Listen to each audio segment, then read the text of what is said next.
വെങ്കിടപുരം ഗ്രാമത്തിൽ ഗോവിന്ദറാവു എന്ന പേരുള്ള ഒരു വയസ്സൻ താമസിച്ചിരുന്നു. അദ്ദേഹം അവിടുത്തെ ഒരു വലിയ ജന്മിയായിരുന്നു. പക്ഷേ പണം ചെലവഴിച്ച് എല്ലാം നഷ്ടപ്പെട്ടു. അദ്ദേഹത്തിന്റെ മകന്റെ പേരാണ് മുരളി. അവന്റെ ഭാര്യ സുനിത. അച്ഛന്റെ അവസാന സമയത്ത് കട്ടിലിൽ കിടക്കുന്ന അച്ഛന്റെ അടുത്ത് നിൽക്കുന്ന മകനോടും മരുമകളോടുമായി അദ്ദേഹം ഇങ്ങനെ പറയുന്നു: നീ എനിക്ക് വേണ്ടി ചെയ്ത ജോലിക്ക് ശമ്പളമല്ലാതെ നിനക്കൊന്നും തന്നിട്ടില്ല. ഒരു കാലത്ത് ഞാനൊരു ഭൂവുടമയായിരുന്നു. ഞാൻ നിനക്ക് ഒന്നും തന്നിട്ടില്ല. എൻ്റെ മോൻ എന്നോട് ക്ഷമിക്കണം. പക്ഷേ എനിക്കൊരാഗ്രഹമുണ്ട്. എനിക്കായത് നിറവേറ്റാൻ പറ്റുമോ?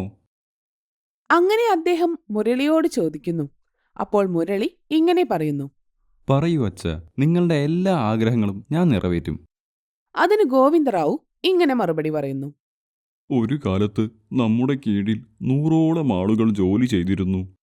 നമ്മൾ നൽകിയ ശമ്പളവും സഹായവും അനുസരിച്ച് ജീവിക്കുന്നതിലൂടെ അവർ വളരെ സന്തുഷ്ടരായിരുന്നു. അവരെപ്പോഴും എന്നെക്കുറിച്ച് നല്ലത് ചിന്തിച്ചിരുന്നു. പക്ഷെ ഞാനൊരു മണ്ടനായിരുന്നു. എൻ്റെ ഉദ്ദേശങ്ങൾ തെറ്റായിരുന്നു. എനിക്ക് അവരുമായുള്ള ബന്ധം നഷ്ടപ്പെട്ടു. എങ്ങനെയെങ്കിലും എനിക്കെൻ്റെ ബഹുമാനവും ബന്ധങ്ങളും വീണ്ടെടുത്തു തരാമോ? 10 പേരെ രക്ഷിക്കേണ്ടത് നമ്മുടെ കടമയാണ്. ഇങ്ങനെ അച്ഛൻ മുരളിയോട് പറയുന്നു. തീർച്ചയായും അച്ഛ, അച്ഛൻ പറയുന്ന പോലെ ഞാൻ ചെയ്യും. അങ്ങനെ മുരളി അച്ഛന് വാക്കു കൊടുക്കുന്നു. ഇതിനെപ്പറ്റി സുനിത ഇങ്ങനെ പറയുന്നു: അച്ഛൻ വിഷമിക്കണ്ട, അദ്ദേഹം തീർച്ചയായും ഈ വാക്ക് പാലിച്ചിരിക്കും. അച്ഛന്റെ ഈ ആഗ്രഹം നിറവേറ്റാൻ ഞാനും അദ്ദേഹത്തെ സഹായിക്കും. മകനും മരുമകളും തന്റെ ആഗ്രഹം നടത്തിക്കൊടുക്കും എന്ന വിശ്വാസത്തിൽ അദ്ദേഹം സന്തോഷത്തോടെ കണ്ണുകൾ അടയ്ക്കുന്നു. ഗോവിന്ദറാവുവിന്റെ മരണശേഷം മുരളി ഒരു റൈസ് മില്ലിൽ ക്ലർക്കായി ജോലി ചെയ്യാൻ തുടങ്ങുന്നു.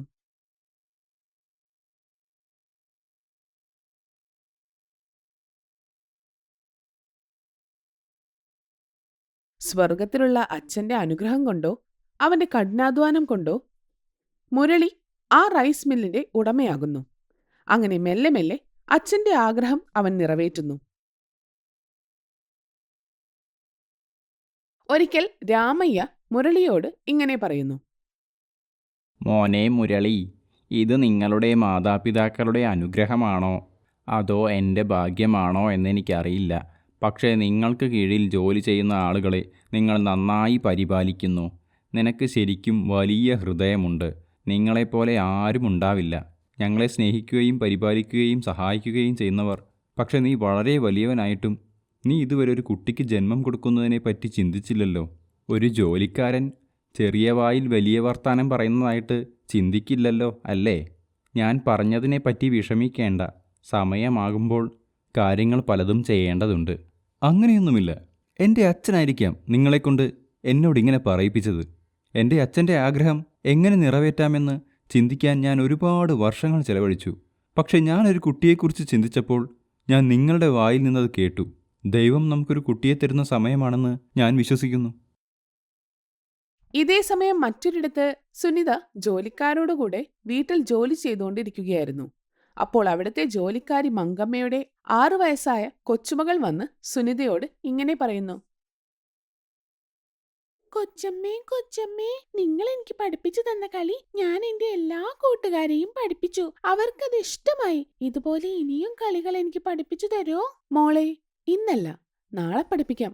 ഇപ്പോൾ സാറ് വരാനുള്ള സമയമായിട്ടുണ്ട്. ഇത് കേട്ടപ്പോൾ റാണി ഇങ്ങനെ പറയുന്നു: പറ്റില്ല, എനിക്ക് ഇപ്പോൾ തന്നെ പഠിപ്പിച്ചു തരണം. ഇങ്ങനെ റാണി കൊഞ്ചി കൊഞ്ചി പറഞ്ഞുകൊണ്ടിരിക്കുന്നു. ഈ സമയം മങ്കമ്മ അങ്ങോട്ട് വരുന്നു. എന്നിട്ട് റാണിയോട് ദേഷ്യത്തിൽ ഇങ്ങനെ പറയുന്നു: നിന്നോട് പറഞ്ഞാൽ മനസ്സിലാകില്ലേ? നാളെ പഠിപ്പിക്കാമെന്ന് പറഞ്ഞതല്ലേ?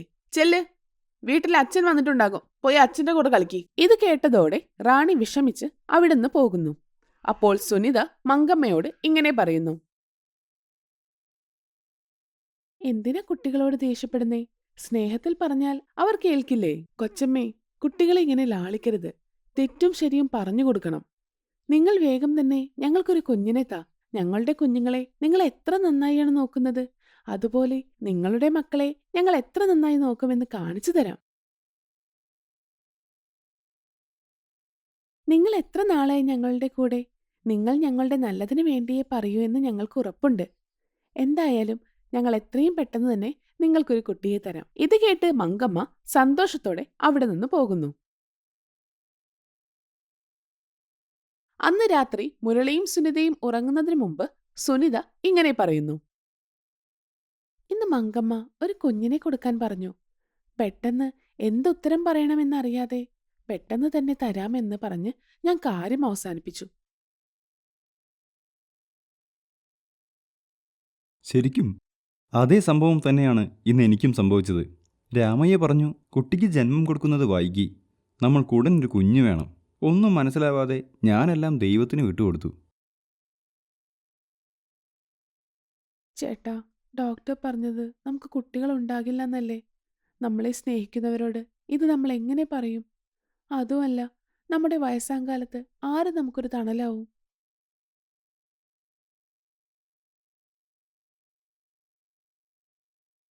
എപ്പോഴും കുട്ടികളെപ്പറ്റി കേട്ട് കേട്ട് എനിക്ക് പേടിയാകുന്നു ചേട്ടാ. അതേ സുനിത, എൻ്റെ അച്ഛന് ഞാൻ നൽകിയ വാഗ്ദാനം ഏറ്റെടുത്തുകൊണ്ട് അതെങ്ങനെ പ്രാവർത്തികമാക്കാമെന്ന് ഞാൻ ചിന്തിച്ചു. പക്ഷെ നമ്മളൊരു കുട്ടിയെക്കുറിച്ച് ചിന്തിച്ചില്ല. ഇപ്പോൾ നമുക്ക് ആവശ്യത്തിന് പണമുണ്ട്, പക്ഷെ നമുക്ക് കുട്ടികളില്ല. നമുക്കൊരു കാര്യം ചെയ്യാൻ കഴിയും. നമുക്ക് കുട്ടികളില്ലാത്തതിൽ സങ്കടപ്പെടുന്നത് നിർത്താം. പകരം ഒരു കുട്ടിയെ ദത്തെടുക്കാം. ഇത് കേട്ടതും സുനിതയുടെ മനസ്സിന് ചെറിയൊരു ആശ്വാസം തോന്നുന്നു. എന്നിട്ട് ഭർത്താവിനോട് ഇങ്ങനെ പറയുന്നു.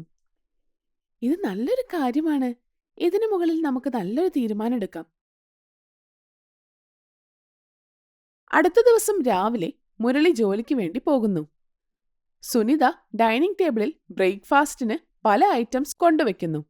അപ്പോൾ അങ്ങോട്ടേക്ക് റാണി വരുന്നു. സുനിത റാണിയോട് ഇങ്ങനെ ചോദിക്കുന്നു. എന്തുപറ്റി? എന്താ വൈകിയത്? നോക്ക്, ഞാൻ എത്ര ഐറ്റംസാ ഉണ്ടാക്കിയതെന്ന്. വേഗം കഴിക്കി, എന്നിട്ട് നമുക്ക് കളിക്കാം. അങ്ങനെ പറഞ്ഞ് സ്നേഹത്തോടെ സ്വന്തം കൈകൊണ്ട് അവൾക്ക് വാരിക്കൊടുക്കുന്നു. റാണി കഴിച്ചോണ്ടിരിക്കുന്നു. അപ്പോൾ മങ്കമ്മ വന്ന് ഇങ്ങനെ പറയുന്നു. ഈ ശീലം നല്ലതല്ല കൊച്ചമ്മേ. നിങ്ങൾ അവളെ വല്ലാതെ ലാളിക്കുന്നുണ്ട്. ഇവൾ വന്ന് വന്ന് ഒന്നും അനുസരിക്കാതെ ആയിട്ടുണ്ട്. എന്തു പറഞ്ഞാലും അവൾ അത് കേൾക്കില്ല. എന്തു വന്നാലും കൊച്ചമ്മ നോക്കിക്കോളും എന്നാ പറയുന്നത്. നിങ്ങളുടെ ലാളനയും സ്നേഹവും കാരണം ഇവൾ വല്ലാതെ സംസാരിക്കാൻ തുടങ്ങിയിട്ടുണ്ട്. സാരല്ല മങ്കമ്മ, അവൾ ചെറിയ കുട്ടിയല്ലേ. ഞങ്ങളുണ്ടാകുമ്പോ അവൾക്ക് എന്ത് ബുദ്ധിമുട്ട് വരാനാണ്? ഇങ്ങനെ പറഞ്ഞ് റാണിയോടുള്ള സ്നേഹം സുനിത വാക്കുകൾ കൊണ്ട് മങ്കമ്മയോട് വിവരിച്ചു കൊടുക്കുന്നു. ഇത് കേട്ട് മങ്കമ്മ ഇങ്ങനെ പറയുന്നു. രാവിലെ നിങ്ങളുടെ സ്നേഹം, രാത്രി അവളുടെ അച്ഛന്റെ സ്നേഹം, ഇത് രണ്ടും കൂടെ അവളെ ചീത്തയാക്കുവാണ്. വയറു നിറഞ്ഞ റാണി ഇങ്ങനെ പറയുന്നു. മുത്തശ്ശിയൊന്നും മിണ്ടാതിരിക്കി. കൊച്ചമ്മയ്ക്ക് കുറച്ച് സ്വൈര്യം കൊടുക്ക്. കൊച്ചമ്മേ, എനിക്ക് മതി. വയറ് നിറഞ്ഞു. വാ, പോയി കളിക്കാം. വൈകുന്നേരം അച്ഛൻ എന്നെ എക്സിബിഷന് കൊണ്ടുപോകും. അതുകൊണ്ട് പെട്ടെന്ന് തന്നെ വീട്ടിൽ പോകാനുള്ളതാ. നീ പോയി കളിക്കാനുള്ളത് റെഡിയാക്കിക്കോ. ഞാൻ കൈ കഴുകിയിട്ട് വരാം. റാണി ഇത് കേട്ട് അവിടുന്ന് പോകുന്നു. അപ്പോൾ സുനിത മങ്കമ്മയോട് ഇങ്ങനെ പറയുന്നു. മങ്കമ്മ, നിങ്ങൾ എന്നെ തെറ്റിദ്ധരിക്കില്ലെങ്കിൽ ഒരു കാര്യം ചോദിച്ചോട്ടെ? കൊച്ചമ്മ എന്തായി പറയുന്നത്? നിങ്ങൾക്ക് എന്ത് വേണമെങ്കിലും എന്നോട് ചോദിക്കാലോ. എനിക്കും ചേട്ടനും റാണിയെ ഒരുപാട് ഇഷ്ടമാണ്. അവൾ ഈ വീട്ടിൽ വരുമ്പോൾ ഈ വീടാകെ ഉണർന്നതുപോലെയാണ്. രാത്രി അവൾ നിങ്ങളുടെ വീട്ടിലേക്ക് പോയി കഴിഞ്ഞാൽ ഈ വീടാകെ ഉറങ്ങിയ പോലെയാകുന്നത്. അതുകൊണ്ട് റാണിയെ ഞങ്ങൾക്ക് തരുമോ? ഞങ്ങൾ അവളെ ഒരു രാജകുമാരിയെ പോലെ നോക്കാം.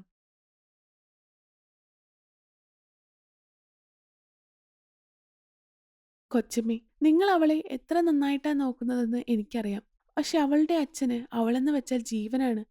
പകൽ സമയം അവളെ നോക്കാൻ അവളുടെ അച്ഛന് പറ്റാത്തതുകൊണ്ട് ആ സ്നേഹം കൂടി രാത്രി വന്നു കഴിഞ്ഞാലാണ് അദ്ദേഹം അവളോട് കാണിക്കുന്നത്. അവളുടെ അച്ഛന്റെ കണ്ണിലെ കൃഷ്ണമണിയാണവൾ. എന്നോടൊന്നും തോന്നല്ലേ കൊച്ചമ്മേ. അവളുടെ അച്ഛൻ അതിന് സമ്മതിക്കുമെന്ന് തോന്നുന്നില്ല.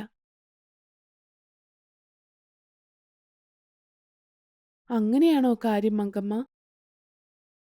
അതെ കൊച്ചമ്മേ. നിങ്ങളുടെ പ്രായവും കഴിഞ്ഞു പോയിട്ടില്ലല്ലോ. നിങ്ങളും ശ്രമിച്ചുകൊണ്ടേയിരിക്കേ. എല്ലാം ശരിയാകും. ഞങ്ങൾ നിങ്ങളിൽ നിന്നൊരു കാര്യം മറച്ചു വെച്ചിട്ടുണ്ട്. ഡോക്ടർ പറഞ്ഞിട്ടുണ്ട് ഞങ്ങൾക്ക് ഒരിക്കലും കുട്ടികൾ ഉണ്ടാകില്ലെന്ന്. അതുകൊണ്ടാണ് റാണിയെപ്പറ്റി ഞാൻ ചോദിച്ചത്.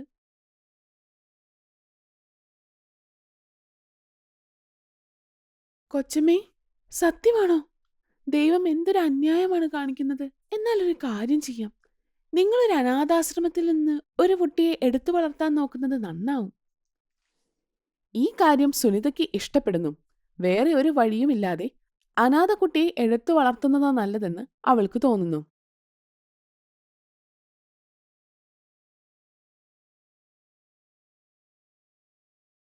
അങ്ങനെ കോടികളുള്ള മുരളി, സുനിത അവസാനം ഒരു കുട്ടിയെ ദത്തെടുക്കാൻ തീരുമാനിക്കുന്നു. ഇതുവരെ അവർ രണ്ടുപേരും റാണിയോട് കാണിച്ചു വരുന്ന സ്നേഹം ഇനിയും അവർ തുടരുമോ? ഇത്രനാൾ അവളോട് കാണിച്ച സ്നേഹം വേറൊരാളോട് കാണിച്ചാൽ റാണി എങ്ങനെയാകും പ്രതികരിക്കുക? മങ്കമ്മ ഈ പറഞ്ഞുകൊടുത്ത ഐഡിയ കാരണം റാണിയുടെ ജീവിതത്തിൽ എന്ത് മാറ്റമാണ് ഉണ്ടാക്കാൻ പോകുന്നത്? അതുപോലെ മുരളിയുടെയും സുനിതയുടെയും ജീവിതത്തിൽ എന്ത് മാറ്റമായിരിക്കും വരാൻ പോകുന്നത്? ഇതെല്ലാം അറിയണമെങ്കിൽ ഈ കഥയുടെ അടുത്ത ഭാഗത്തിനായി കാത്തിരിക്കൂ. ഈ കഥ നിങ്ങൾക്ക് എല്ലാവർക്കും ഇഷ്ടപ്പെട്ടെങ്കിൽ please like, share and subscribe. Keep watching.